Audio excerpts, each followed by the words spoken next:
Kendrick's GNX project just dropped, but trust me people, this is just the start of a rollout. We are still months away from the grand reveal, the actual album. Kendrick Lamar's next album will be his biggest and most successful record yet. In a very rare interview with Pinup Magazine, Dave Free spoke on PG Lang and how they do things.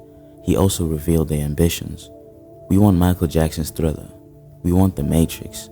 We want to play on that level. If we do not aim for that level of success, then why try? After reading this interview, I finally understand what is about to happen. From the upcoming Super Bowl performance, to Kendrick reportedly doing a stadium tour, he just dropped the GNX mixtape. Plus he teased the song that wasn't on the tape, a perfect way to tell us there's more coming. Their plan is well underway and has been in the works for a few years now. Thriller by Michael Jackson is often considered a quintessential album, both in terms of its influence on music and its impact on popular culture. If we talk in commercial success, Thriller became the best-selling album of all time, with estimated sales of over 70 million copies worldwide. The music video for Thriller is a cultural landmark, often credited with helping to elevate the music video as an art form. But most importantly for me, it has timeless appeal. Thriller wasn't just an album. It was a moment that forever changed the music industry, making it quintessential in every sense of the word. So you see, creating a body of work of this caliber would not be easy. But if there's someone that can do it, it's Kendrick Lamar. For Kendrick, an artist known for his depth, storytelling, and thematic innovation, reaching Thriller status would mean creating something with universal appeal and likely pushing the boundaries of both hip-hop and popular music. A genre-defining work that transcends music and becomes a cultural milestone. The exact opposite of his last album, Mr. Morale and the Big Steppers. Honestly, I'm surprised of the direction Kendrick is taking in this next chapter, because I was under the impression that he was done with chasing acclaim.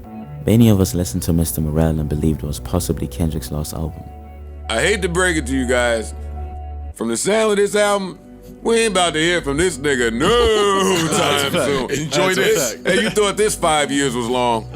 Our suspicions were further fueled by Kendrick's own words with the little talking he did after dropping the album. He revealed he was finally overchasing the title of being the greatest. What is the greatest rapper alive? What are you referring to? You are the greatest rapper alive. I got to. I didn't, come on.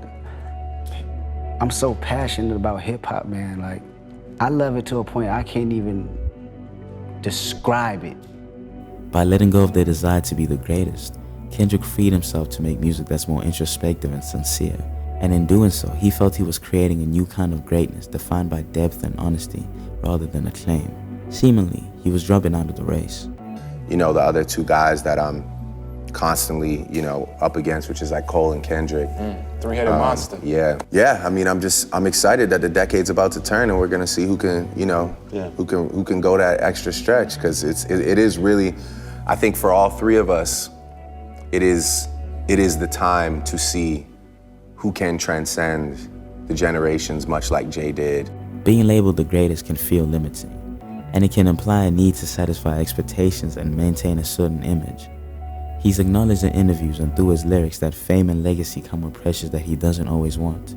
During a Grammy speech, he said this: "All we ever wanted was to be the biggest underground artist of all time, and I finally found imperfection with this album, so I appreciate y'all. I love y'all."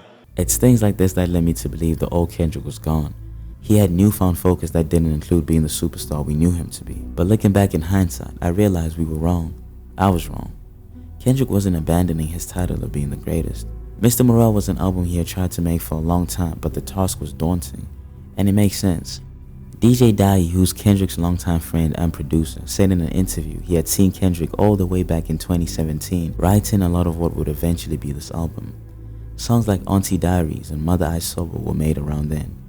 He'd sit in the studio and write to no beats, doing all the songs completely a cappella first, as there was nothing more important than what he wanted to say. The song Crown was made in 2016 for Damn, but ultimately was scrapped. This lets me know these are stories he had wanted to tell for a very long time, and he says this as well in another interview. He experienced a lot of fear while making the album. These were concepts he'd had since The Pimp a Butterfly and Damn times, but being that vulnerable scared him to death, so he'd always put them off. Things only changed after having kids. Even when it was completed, he thought of scrapping the album because it was too sensitive for him. But ultimately, it was his children who encouraged him to release the album. Now, first and foremost, I want to thank my family for giving me the courage, you know, and the vulnerability to share these stories and share my truth with this album. He's telling about his family. Yeah. Izzy and Enoch and Mommy. He was doing it for them. This would be their blueprint to learn how to cope through life. It ain't about getting bigger all day. It ain't about the #1 record all day. There's other ways to be bigger without getting the #1 record. So yes, his demeanor was very different when he dropped Morale, but I think it's as simple as he finally made what he needed to make for himself and his family. A burden must have been lifted off his shoulders after this. His day one producer Soundwave said in a GQ interview, the years while making Mr. Morale were beyond rough. Not just for Kendrick, but for the whole team. They were all going through major changes, and a lot of them were first-time parents. All of this contributed to what Mr. Morale ended up being, but immediately after releasing it, they were able to get back into the swing of things and create how they usually do. It's in that same interview, which was during the Big Steppers tour, that Soundwave revealed they were already hard at work on a new album. Kendrick had already started his new project. I couldn't help but to think what his motivations and ideas were this time around. Mr. Morale did what it was supposed to do, but it also received a lot of criticism. A lot of people just weren't fucking with it, and this was a first for a K.dot album. Smoking on top 5, this and that. Kendrick Lamar is not smoking on shit, and no one is saying it. 2 songs from Kendrick Lamar's last album that you still play today. I didn't like that album. That's the thing. Kendrick talking shit to everybody in the world but a nigga named Jermaine. I gotta redo my rapper order. I thought about it. I genuinely think that the conversations around his music after Mr. Morale is somewhat the reason for what is to come with this next chapter, and for what happened earlier this year with the beef against Drake and J. Cole. People were talking crazy, saying he fell off. He stirred behind Cole and Drake. These two were also throwing shots and shade at him, and we know how competitive K.dot is. I don't know about these guys that go away 3, 4, 5 years, want to chill out, all that shit. That's not me. When Drake did that with J. Cole, was that a shot at Kendrick? Wait, so he was saying Cole was #1? Yeah, he said Cole was #1. Oh, okay. He was like, you're above me, you're #1. So I'm like, oh, wait a minute, so that means... I mean, Kendrick #3. Oh. I ain't see that. But that wasn't the only thing fueling him. The energy he got from tour that he hadn't received in 5 years is also what gave him new life. He has been vocal in the past about the inspiration he gets on his tours. Meeting new people and hearing all these different perspectives is a big part of his process. A lot of his ideas come from interactions and experiences he gets while on the road. In a Rolling Stone interview from the Damn era, he said he can't help but want more when he sees a crowd going crazy to his music. It pushes him to give more of himself to the people. Mr. Morale and the Big Steppers, Good Kid, Mad City, To Pimp a Butterfly, damn, Section 80. Because of you, I will be back.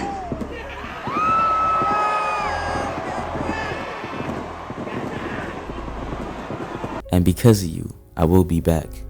A part of me still can't believe we're about to get a new body of work from Kendrick with records that'll match the stadium setting. When I first read the Stadium Tour report, my mind immediately harkened back to this Baby Keem video of him, Scott Bridgway, and others on their team making stadium music. Stadiums, nigga! Seems like the motivation for PG Land for the last 2 years has been making songs that will fit a huge venue like a stadium. A new sound.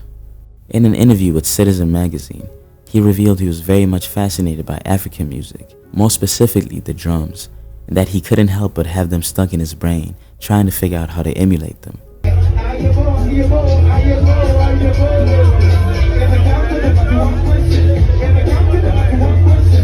We've seen him backstage with Nigerian R&B artist Thames. He later interviewed her for a magazine, and at the end of the interview, they spoke about locking in and making music together. He invited me for his show.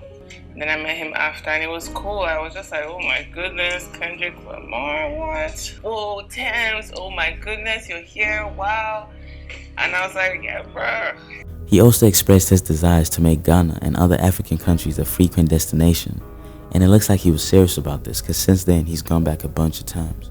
PG Lang recently partnered up with Global Citizen for a project called Move Africa, which is described as a long-term vision to pioneer a world-class music touring circuit across the African continent. Is this them giving back to the places they have recently been heavily inspired by? 23 years old, went to Africa, man. Changed my whole life, man. Crazy, that sounds just like We know a lot of To Pimp a Butterfly was inspired by his experiences in South Africa. But what most people don't know is that the album initially featured a lot of African drums and sounds, which were later removed. He went to Africa and was out there. And you could see that influence in To Pimp a Butterfly. Even the records, like they had heavy African drum influence and doing the whole thing, to the point where I had to remind him, like, yo, you went to Africa. Your whole audience didn't go to Africa. So we should probably scale it back just a little bit so we won't lose everybody. Terrace Martin is a close friend and collaborator who recently went on live and spoke about this album. He also tweeted about how everybody was locked in on this one project, him included. I was watching one of his interviews and found something interesting. At some point, he randomly went on a whole tangent about African music. You can tell how inspired he is by what he calls high-level black music. I feel like all this shit come from Africa. No, I don't feel. All this come from Africa. I feel like with this new music, all the art resorted back to where it came from now. And now they're the root. Because you know in Africa, it's about harmony, melodies, rhythm, and festive. Whoa. Okay, yeah, corny ass American pop culture, body. Hip hop culture, boring. Jazz, y'all been needing help. What I realize is I shouldn't be saying Afrobeat. I really want to take away the name of it. It's just, ultimately, it's just high-level black music. Is it a coincidence? That little dude, for me, Kendrick Lamar, for me, wherever you want to go, we gonna go. I don't think they're going to make Afrobeats at all, but I do think the energy, the sounds, the vibes that are going to be explored will be influenced by the continent of Africa. Every time these guys drop music, they come with completely unique ideas from what they've done in the past, and definitely nothing like what the field is doing. 2 years ago, Kendrick was seen going to the studio with Jack Antonoff and Taylor Swift. This was at the legendary Electric Lady Studios in New York. Jack Antonoff is in a group with Kendrick's main producer Soundwave, and he also has credits on 616 in LA. I wouldn't be surprised to see him all over this next album. He seems to be one of the newest additions to the team. Jack is a mastermind of pop music. He used to be part of the band Fun, who made the hit song We Are Young. He's also made numerous hits for people like Taylor Swift, Sabrina Carpenter, Olivia Rodrigo, Lana Del Rey, and Lorde. Basically all the white girls that are superstars. Working with Antonoff could lead to an intriguing mix of styles that might broaden his appeal to other audiences while still staying true to his message-driven lyrics. It will be a challenge. They need to experiment to find a middle ground that preserves Kendrick's unique artistry while allowing Antonoff's style to add a fresh dimension. But from what we've seen, Kendrick enjoys challenging himself and his team. I did this video before GNX dropped, and what do you know? Jack produced on 11 out of 12 songs with Soundwave. This only makes me more excited to hear what the album is going to sound like. Kendrick doing the Super Bowl is a big thing to add to his legacy, but more than that, it's going to be extremely beneficial to his exposure. For instance, Rihanna's numbers after doing the Super Bowl went through the roof. She became the #1 most streamed artist globally. 17 of her songs were in the top 40 on Spotify. She gained 3 million Instagram followers and had an 833% increase in searches for a Fenty beauty line. Now this was Rihanna on an off year, who hasn't put out an album since 2016, so now imagine Kendrick when he's active, coming off a mega hit like Not Like Us, a victory against Drake. He just dropped the GNX mixtape and we're already seeing what the people are saying about it. Plus he teased the song that wasn't on the tape, a perfect way to tell us there's more coming. I'm betting he releases a single before the Super Bowl and then announces the album and the tour immediately after doing the halftime show. This will lead to a significant increase in streams, album sales, and concert ticket sales. I don't see why he wouldn't leverage this opportunity in this way. On top of that, the NFL is partners with Apple Music, which means the headliner gets preferential treatment before and after the show. We saw it with both Rihanna and Usher, so Kendrick will get a lot more coverage on the app, plus have songs put on the top playlist. It's going to be extremely hard to escape him. Of course we're going to get vinyls as well. That's a no-brainer. We've seen the resurgence of vinyls and the impact they've had on artist sales.